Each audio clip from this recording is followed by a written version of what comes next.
Om Sahana Bhavatu Sahana Bhunaktu Sahaviryam Karavavahai Tejasvinavadi Tamastu Mavit Vishavahai. Om Shanti Shanti Shanti.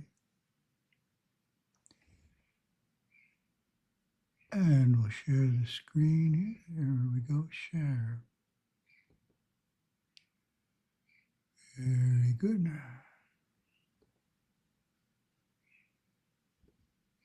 Move that over there.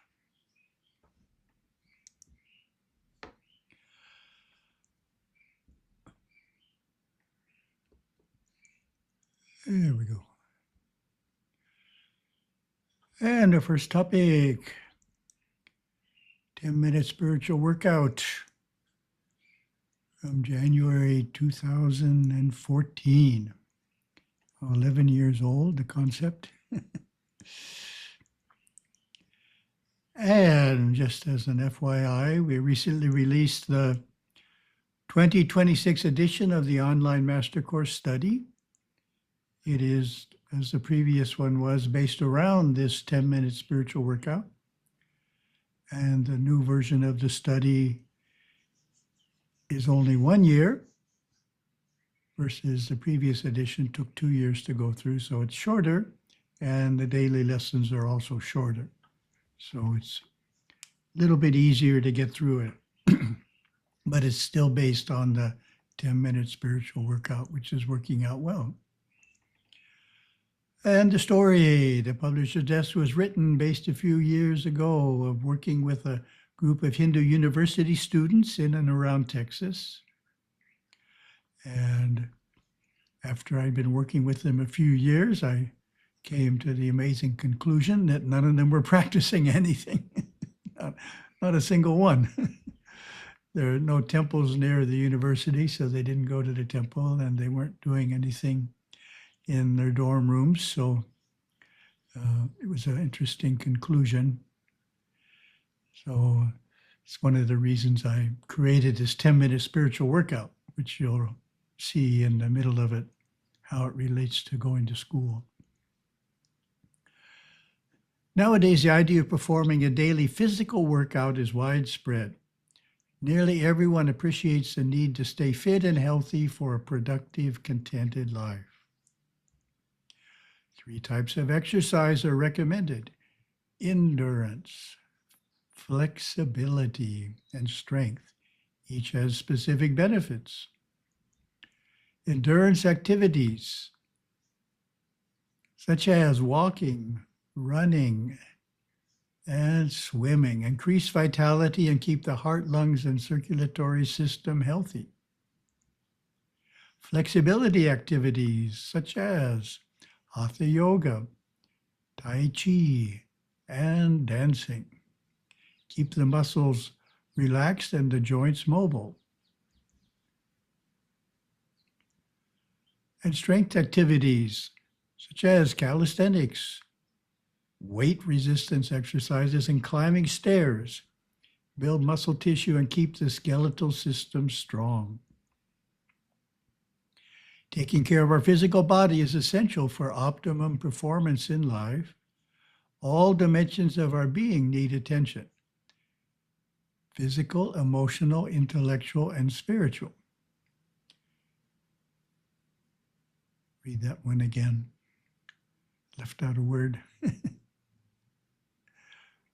So you can see spiritual is the smallest, meaning it gets the least amount of time. Taking care of our physical body is essential, but for optimum performance in life, all dimensions of our being need attention: physical, emotional, intellectual, and spiritual. Each is important and deserves its share of attention. Of the 3, the spiritual or superconscious dimension is typically the most neglected, even though it is the core of our being, our real identity. Gurudeva wrote, "We have to adjust our subconscious to the idea that we are a superconscious being rather than an instinctive being or an intellectual being driven by the impulses of the five senses. Awareness is the core of us. So, said another way, for example, we don't want to say, I have a soul, but rather, I am a soul that is surrounded by physical, emotional, and intellectual bodies. So that's what we're trying to do. That's what Gurudev is saying. You are the soul, and whatever else there is secondary to the fact that you are the soul.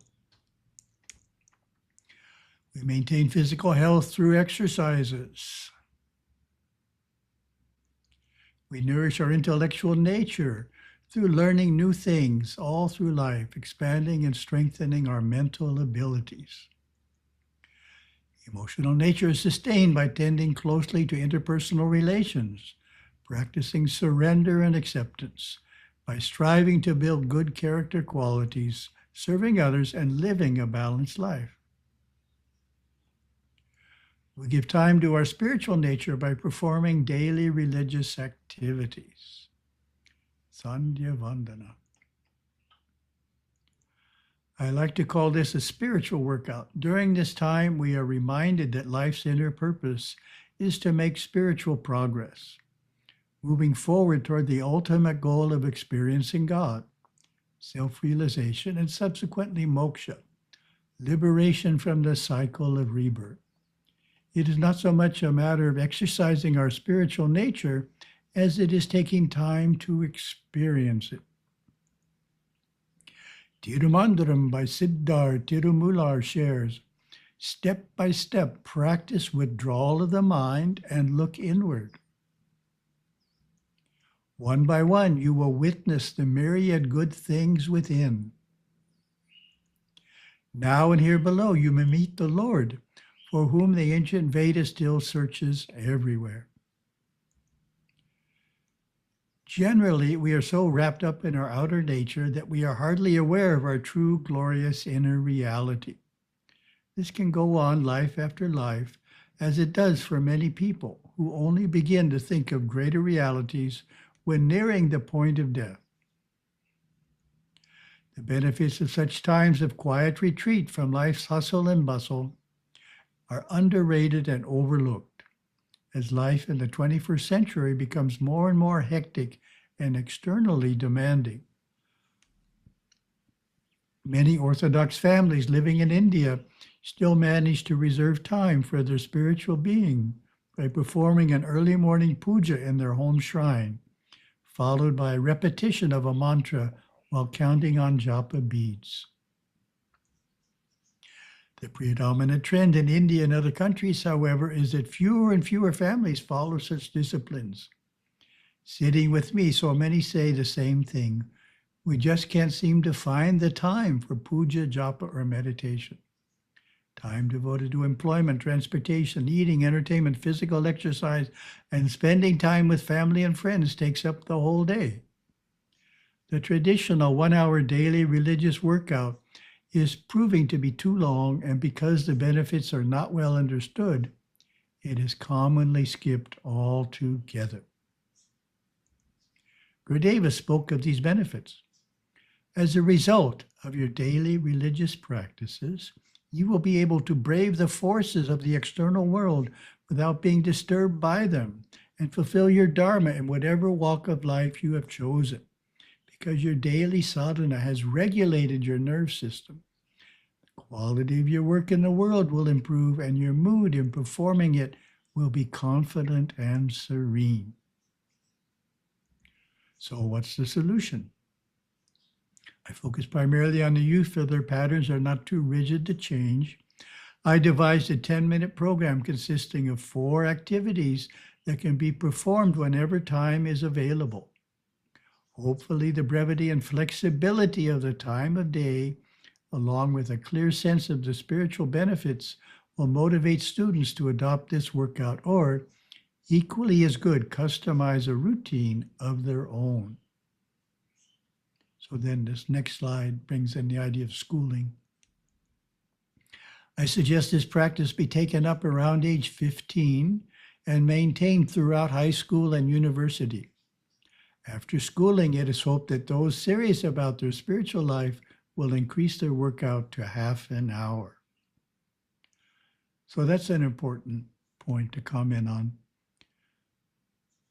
In other words, when you go off to university, quite often youth aren't living at home at that point. It's not a good time to try and start a religious practice. It's a very disorienting time and you're very busy, staying up late at night, etc. So you want the habit in place before you go off to university. So that's why it's suggested around age 15, you take it up. And then by the time you go to university, you have a firm habit of a daily practice.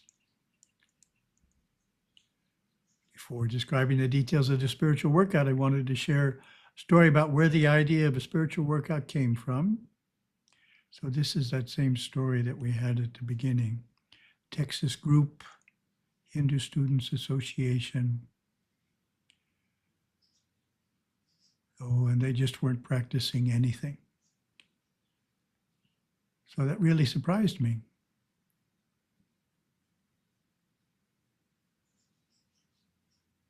Wait for the slide to play out.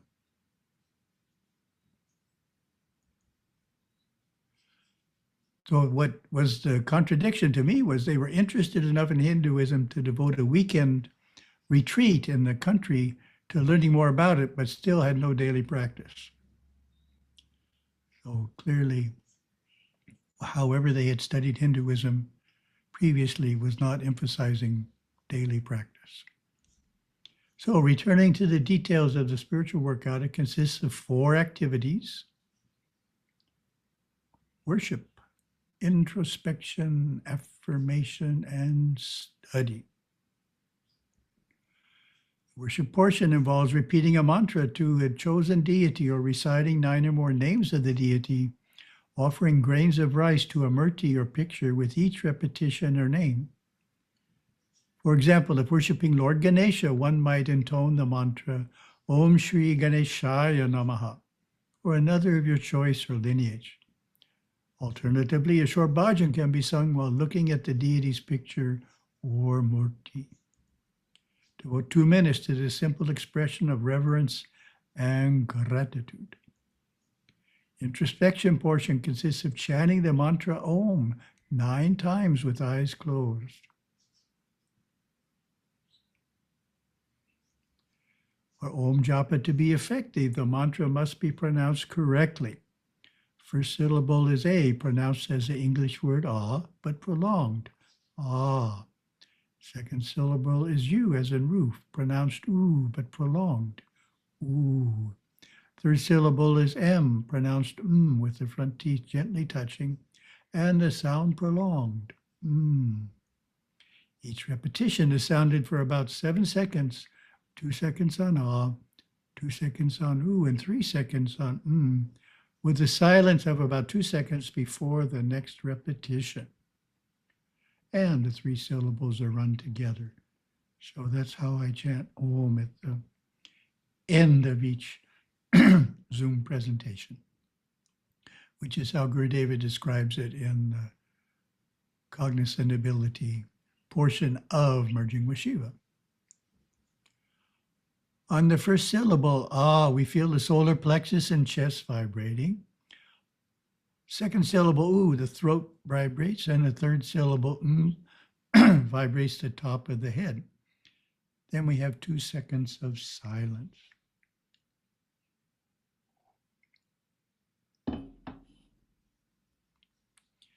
Devote 2 minutes to this. Affirmations are statements repeated to oneself to place specific impressions in our subconscious mind to produce positive results in the future. This portion of the workout consists of repeating 9 times the affirmation, I'm all right now. 2 other affirmations that can be used are, all my needs will always be met, and I can, I will, I am able to accomplish what I plan. And a question to you. What is the threefold key to effectively utilizing affirmations? Very important that we're just not repeating words.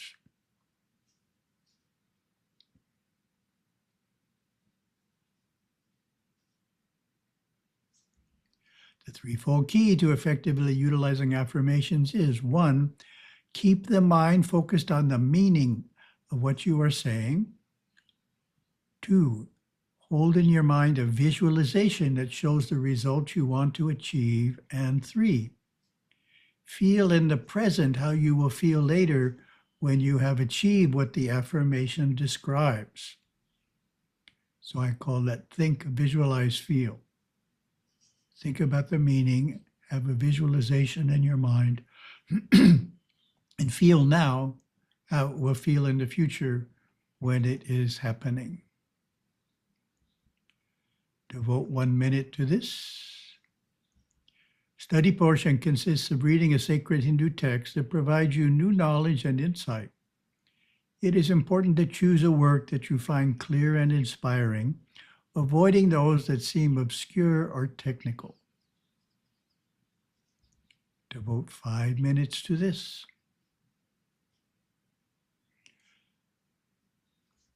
What are the benefits of these 4 religious practices? What do you think are the benefits? Each practice has a different benefit.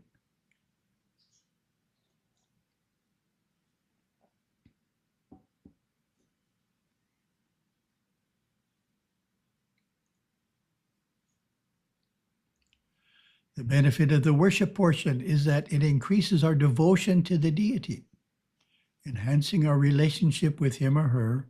It is a natural first step toward eventually performing a full rite of worship, Atmarta Puja.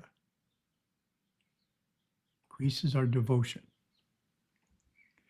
The introspective practice of chanting Om produces a calming effect on the mind and raises our energies into the more spiritual part of the mind, moving you into the higher chakras. Provides a natural first step toward the deeper practices of meditation. Repeating an affirmation each day helps us become more positive and self-confident, making us more successful in everything we do. Affirmations are also a great antidote to worry. So whenever someone, generally they're sending me an email these days, is worried about something, I encourage them to create an affirmation. Sometimes I give suggestions. But it's just a suggestion. They're always welcome to change it. So instead of worrying, affirm, and which includes think, visualize, feel.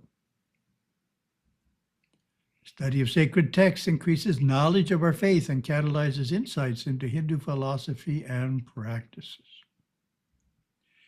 It is important to keep in mind that the amount of spiritual advancement we make toward our ultimate goal of experiencing God, self-realization, and the subsequent liberation from the cycle of rebirth or moksha is directly related to the amount of time we devote to religious practice. Patanjali mentions this in his Yoga Sutras. For those who have strong dedication, samadhi is near. Whether one's practice is mild, medium, or intense also makes a difference. Patanjali is indicating that spiritual progress is not just based on how much time we devote to our religious practices, but also on how much dedication, energy, or effort we put into it. Are we just doing it in a sleepy, half-awake way, or are we really alert and paying attention? His third verse on the topic states, samadhi may also come through devotion to Ishvara.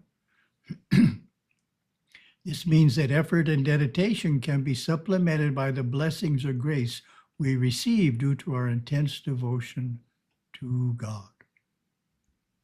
In conclusion, these 4 practices of worship, introspection, affirmation, and study provide a simple, balanced approach to a consistent daily practice.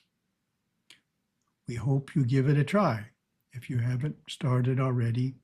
And of course, as the text indicates, it's basically most important for teenagers. such as around age 15, to take up some type of practice. And this is just one example. We're not saying everybody should do it exactly this way, but it gives an example of different types of activities that can be included. Second topic, path to Shiva.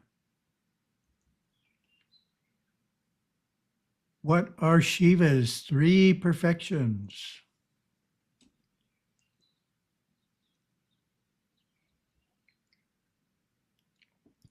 How would you answer that question?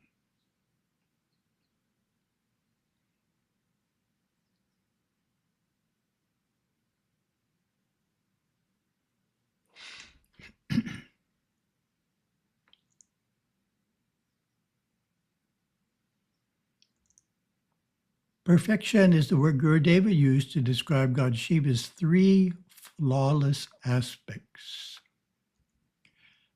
Absolute reality, the divine mind, and the primal soul. So these are the English words. Gurudeva described the one being of Shiva in this way to help devotees better understand the totality of his being and to tune into each perfection in worship and meditation.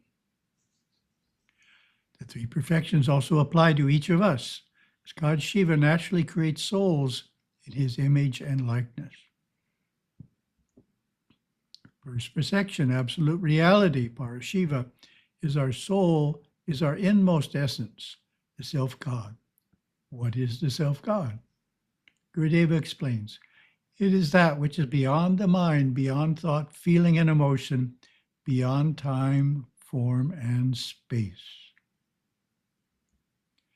Second perfection, Shiva's vast divine mind, known as Satchidananda, or Parashakti, is our own superconscious mind. Radiates as divine light, love, energy, and knowing.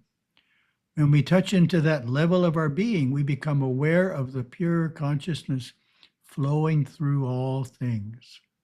Our sense of I-ness dissolves. We experience unlimited love and bliss. Shiva's 3rd perfection, the uncreated primal soul, Parameshvara, is the fullness of God, ruler of the universe, creator of our soul and all that exists. To love God is to know God. Excuse me. To know God is to feel his love for you. Parameshvara's resplendent body may be seen in mystic vision. It is the ultimate prototype of our own soul body, which is like the primal soul, but less brilliant because it is not yet mature. So that's a very important point in our teachings, maturing of the soul body. Tell you a story. In a recent trip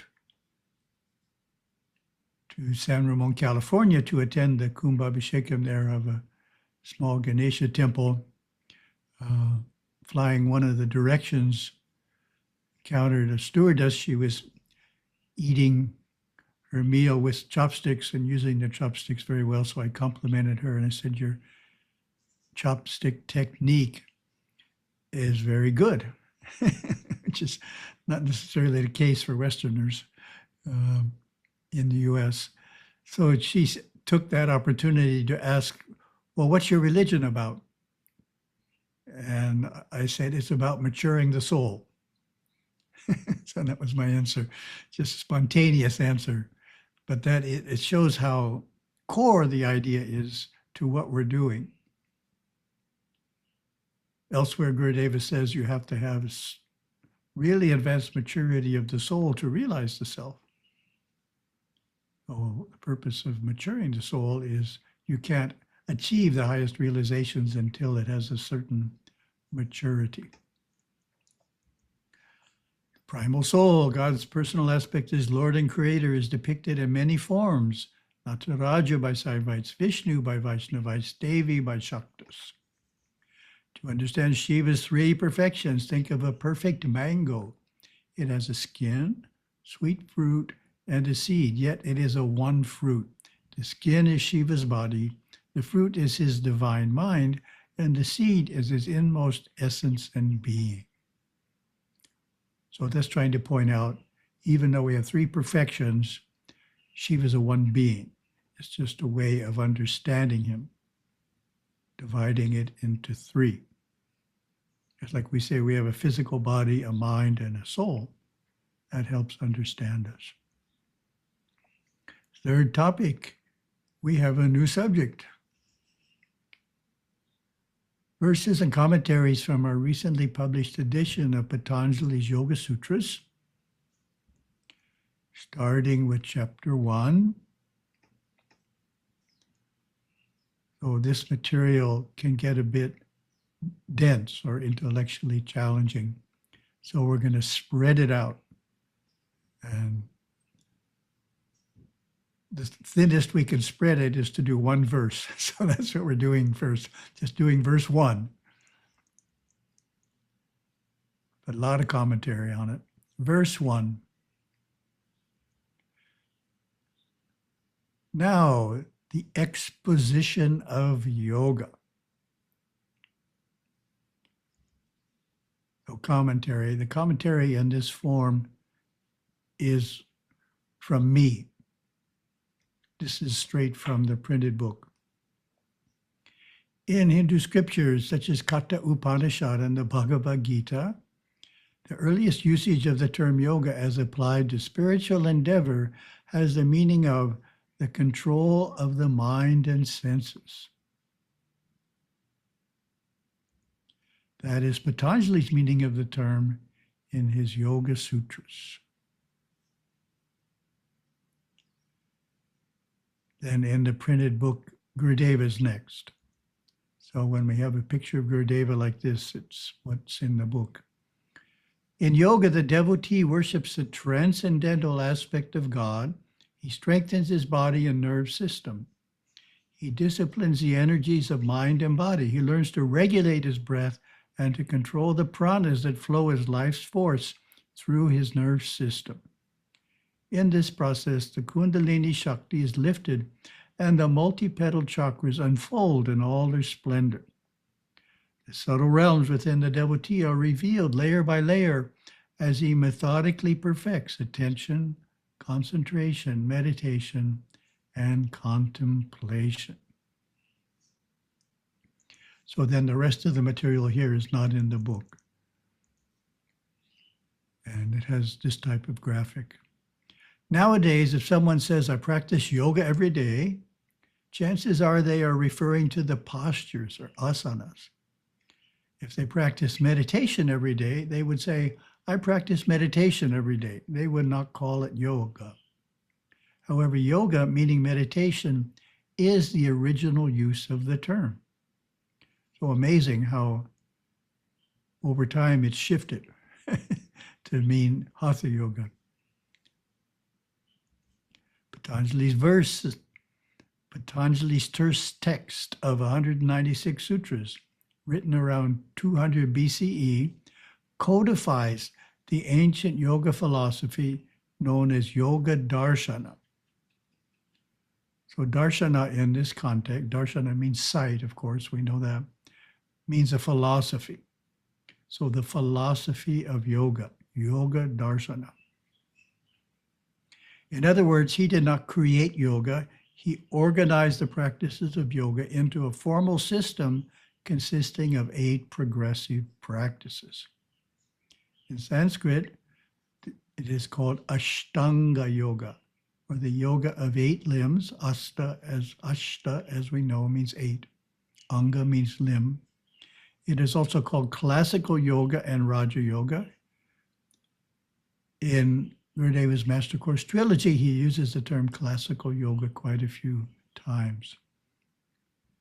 So that means Patanjali, classical yoga. AI provided me with an interesting comparison of the westernized modern concept of yoga with the traditional yoga, yoga darsana. 12 points of comparison called aspects are given. So I thought this was interesting. Aspect, primary meaning of yoga. Modern, a wellness activity combining stretching, breathing, and relaxation.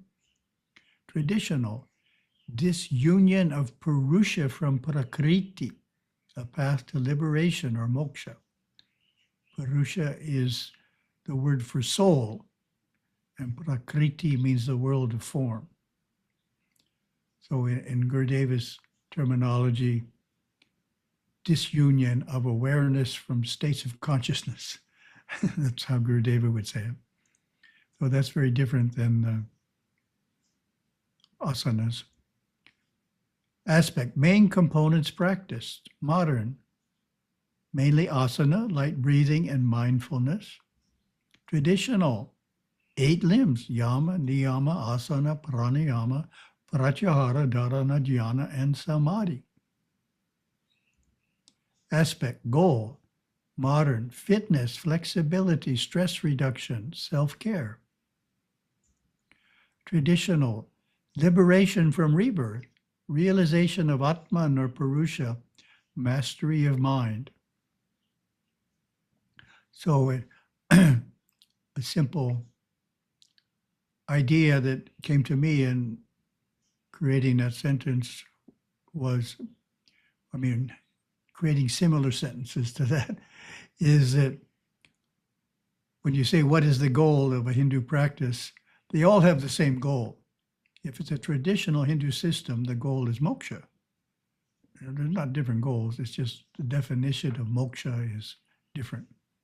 But all traditional Hindu systems have the goal of moksha, liberation from rebirth. Aspect, role of asana, modern, central, sometimes the only component. Traditional, a preparatory step for meditation, classically one stable sitting posture. So in Patanjali Yoga Sutras, asana gets about 3 or 4 words. It's really a minor idea. Basically, it wants you to sit still. You need a stable, comfortable position. That's about all he says. Aspect, role of pranayama, modern, gentle breath work for calmness. Traditional, powerful discipline for controlling prana and mind, strict rules and stages. Aspect, spiritual framework, modern, usually secular, diluted, or optional spirituality. Traditional, deeply scriptural, Yoga Sutras, Upanishads, Bhagavad Gita, Hatha texts, Tantra, etc. are studied. Aspect, worldview, modern, individual well-being, personal growth, mental health. Traditional, Dharma-based cosmology, karma theory, samsara, and liberation. Aspect, teacher's role, modern, fitness instructor, wellness coach, short certifications common. Traditional, guru shishya lineage, long apprenticeship, initiation, vows, and disciplines. Cultural context, modern, globalized, commercial, adapted to gyms and studios. Traditional, rooted in Hindu sampradayas, ashramas, and monastic householder disciplines. Meditation, modern, often optional or brief guided relaxation. Traditional, it's the central practice. Progressively leads toward dhyana, which leads to samadhi. Ethical foundation, modern, general wellness ethics, non-judgment, kindness. Traditional, yamas and niyamas as vows. Ahimsa, satya, brahmacharya, tapas, ishvara, pranidhana. Aspect, ultimate aim, modern, feeling better, healthier, calmer. Traditional, of course, it has to say moksha, right? Kaivalya, which is Patanjali's name for moksha, meaning aloneness. Kaivalya, moksha, transcending the mind and realizing the self. So when I use AI, it gives all this information, and I always thank it at the end. And then it says, well, you're very welcome, and if you'd like more, it always wants to give you more. Just ask. So thank you, AI, for such an insightful comparison. And there goes our AI. Okay, so let's see if I can sign out here. Doesn't want to sign out. Oh, down here. Stop share. Thank you very much. Oh.